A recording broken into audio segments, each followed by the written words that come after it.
एक बुद्धि प्रेम की प्रबलता हमको नम्रता से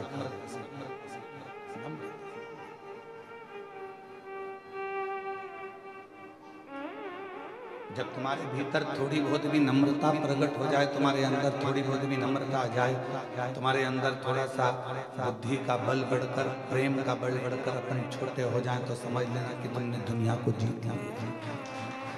तुमने दुनिया को जीत लिया। दुनिया जीतने का सबसे बड़ा साधन ही है। हम आपसे एक बात पूछते हैं,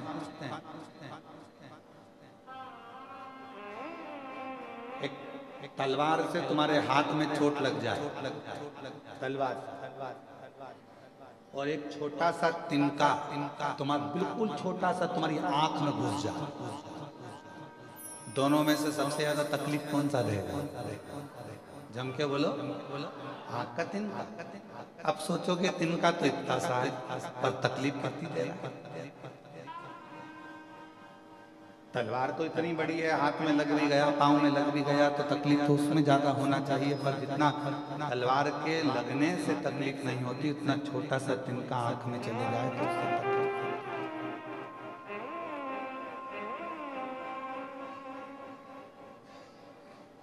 एक छोटी सी बात आपके हमारे हृदय को अगर लग जाती है तो वो श्रेष्ठता। बंदूक की गोली और मनुष्य की बोली, ये दोनों बहुत मायना रखती है।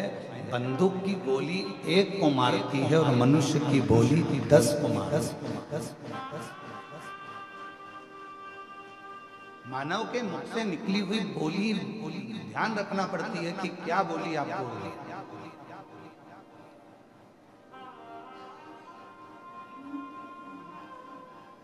बड़ा समझ समझ कर बोलना पड़ता है। व्यास पीठ पर बोलते हैं तो बड़ा सोच सोच कर बोलना पड़ता है, तो भी लोग कितना बवाल मचाते हैं, आए दिन पुतले जला देते हैं।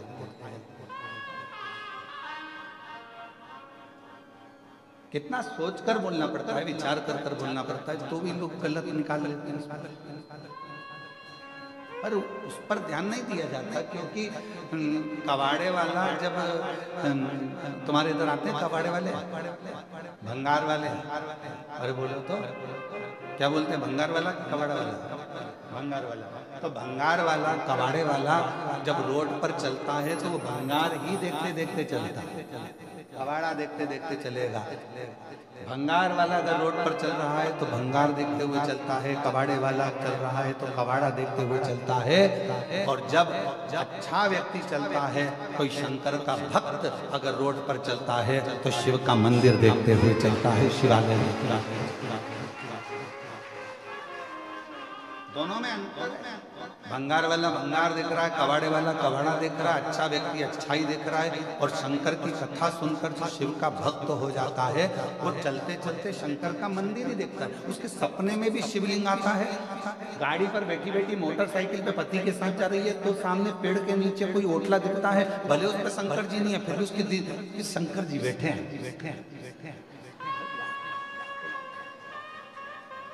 फिर आगे चलती है, चलते चलते उसको किसी पेड़ के नीचे फिर कोई ओटला नजर आता है। फिर पति ने पूछा कि मेरे साथ चल रही है तो बार बार हाथ के शंकर जी हैं।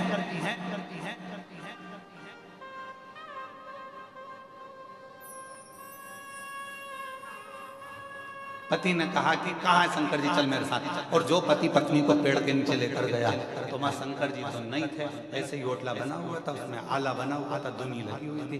तो पत्नी से कहा कि देख शंकर जी हैं क्या? तो भले नहीं है, ओटला तो है ना।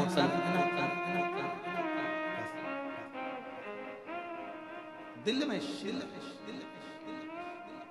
दिमाग में शंकर है, तो उसको हर जगह शिव और शंकर ही नजर।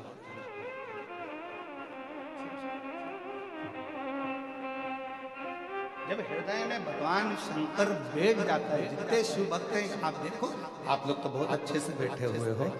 थोड़ा सा ये कथा तो ऑनलाइन है, अब ये लोग अगर आए हैं कथा सुनने के लिए तो आप बाहर जाकर नजारा जब देखेंगे, इतना तेज पानी था, सब गीले हो रहे थे। और अभी भी सबके कपड़े ऐसे निचोड़ लो, इतना पानी में गीले हैं, तो भी शंकर की कथा सुनने के लिए। तो भी कथा सुनने के लिए खड़े हैं, और जिसमें हमने व्यासपीठ से यहाँ तक की ऑनलाइन कथा है, घर से सुनना,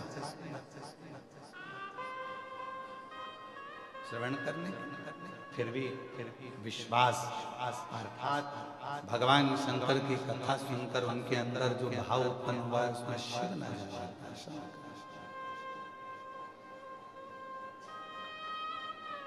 और हमको लगता है हमको ये महसूस होता है कि लोग कहते हैं कि शिव महापुराण की कथा में दुनिया के लोग जाकर बैठते हैं तो उनका काम क्यों हो जाता है। तो हमको इसलिए लगता है कि इतने सारे शिव भक्तों में कोई ना कोई भक्त एक ऐसा आता है जिसके लिए शंकर अपना कैलाश छोड़कर यहाँ तक आता है।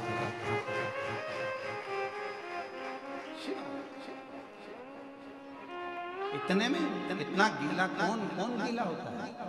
आज के जमाने में आप कथा देखिए, आपके शहर में छत्रपति संभाजी नगर में हो, जलगांव में हो, आपके क्षेत्र में जब कथा हो तो बैठने के लिए वीआईपी व्यवस्था देना पड़ती है, तब कोई कथा में आता है। 25 बार जाके कहना पड़ता है पत्रिका लीजिए कथा हो रही है, आना जरूर, तब कोई आता है। और इसकी तो सूचना नहीं है, छुपकर करना पड़ रही है, तो भी ढेर लगाओ।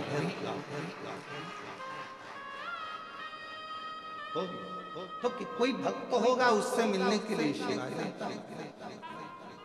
वो एक लाइन एक गीत थे, पर शिव जी पे सटीक बैठते, शंकर जी पे सटीक। वो कहते हैं ना, प्यार झूठा सही दुनिया को दिखाना, प्यार झूठा सही दुनिया को दिखाना, तो किसी और से मिलने के बहाने। इतनों में से कोई तो तेरा होगा, इतने शिव भक्तों में से कोई तो तुझे चाहता होगा, और तेरे दिल में कोई तो बसता होगा। कहाँ नामदेव, तुकाराम, मीराबाई, कर्माबाई, नरसिंह मेहता, प्रहलाद, ध्रुव, इन सब के किसी के लिए तो तू पृथ्वी पर वापिस आ जा, इन शिव भक्तों के लिए आ, और एक बार दर्शन देकर चले जा तो हमको भी दर्शन, इनके लिए आएगा तो हमको भी दर्शन।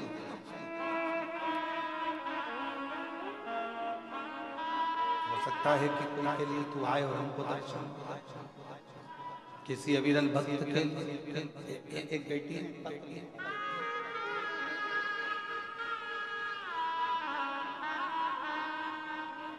इस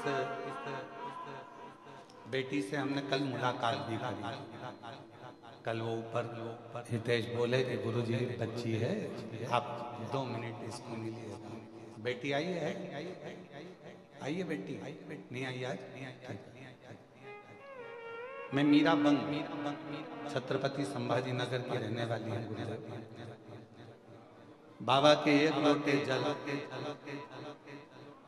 मैं क्या गुणगान करूं मेरी बेटी कृष्णा को जन्म से सेरिबल पाप्सी एक बीमारी होती है सीपी की, जिसमें मुंह से लाल टपकती रहती है, पलंग पर पड़ी रहती है, चल नहीं सकती, बोल नहीं सकती, बुद्धि नहीं रहती, माइंड काम नहीं करता। वो बीमारी मेरी बेटी को सीपी की बीमारी है, जो पूरा दुनिया जानती है। इस बीमारी में कोई खड़ा नहीं हो सकता, पांव टेढ़े हो जाते हैं, मुंह से राल टपकती रहती है, आंखों से केवल दिखता है, सुनती है पर समझ नहीं सकती, बुद्धि नहीं। वो बीमारी मेरी बेटी को हो गई। डॉक्टर ने बताया कि इस बीमारी का कोई इलाज नहीं है, ये समझेगी नहीं, चलेगी नहीं, बोलेगी नहीं, ये सब चीज डॉक्टर ने कहा।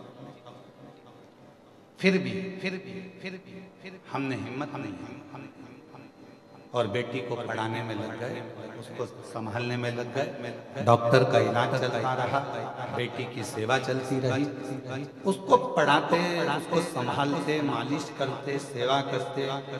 और मेरी सासू माँ ने कह दिया कि तू एक काम कर कि शिव जी का एक लोटा जल चढ़ाती जा और इसको सेवा करते। कई वर्ष निकल गए, जब वो जन्मी थी तब ये बीमारी थी, और चलते चलते चलते चलते आपकी कथा से जो बल मिला, उस बल से वो बेटी बढ़ते चली गई, बड़ी हो गई। धीरे धीरे डॉक्टर ने कहा था पाँव नहीं चलेंगे, पर थोड़ा पाँव टेढ़ा जरूर हुआ, पर चलने लगी। उठ नहीं पाएगी पर उठी, बोल नहीं पाएगी बोली, समझ नहीं पाएगी समझी। हमने उसको स्कूल भेजना चालू कर दिया। 10वीं तक जैसे तैसे हमने जो हाथ पैर जोड़कर पढ़ा सकते थे वैसे पढ़ा। अब बारी आई 11th से लाइफ बनने की, बोलने में थोड़ा सही नहीं। अगर वो आती तो हम उसको माइक देते और बुलवाते, आपके से बोलने में सही। फिर मेरी सासू माँ ने कहा क्यों हिम्मत हार रही हो, शिव जी पे भरोसा रखो, शंकर पर भरोसा रखो। हमने शंकर भगवान के शमी पत्र का उपाय करना चालू करा। बेटी ने और ध्यान करना प्रारंभ करा। गुरुजी, सरसों के फूल का जो आपका उपाय है, मैं केवल मेरी बेटी के लिए ही नहीं, हजारों बच्चों को कर चुकी हूँ, और सारे बच्चे विद्वान होते चले गए। गुरुदेव, मेरी बेटी आज बाबा की कृपा से, शिव जी की करुणा से डॉक्टर की पढ़ाई कर रही है, MBBS उसका नीट क्लियर। मेरी बेटी ने नीट क्लियर करा, MBBS की पढ़ाई कर रही है, और मेरी बेटी को आज कई अवार्ड, कई सम्मान मेरी बेटी को मिलते हैं। और पहली मेरी बेटी है जो इतनी शरीर से हर तरह से कमजोर होने के बाद भी डॉक्टर बन गई, और पहली मेरी बेटी है जिसने इतना रिकॉर्ड बनाया है, ये शंकर की कृपा से। आज वो बेटी यहाँ आई नहीं है, कल मुझसे मिले थे, उसका हम वीडियो आज शाम तक जारी करना।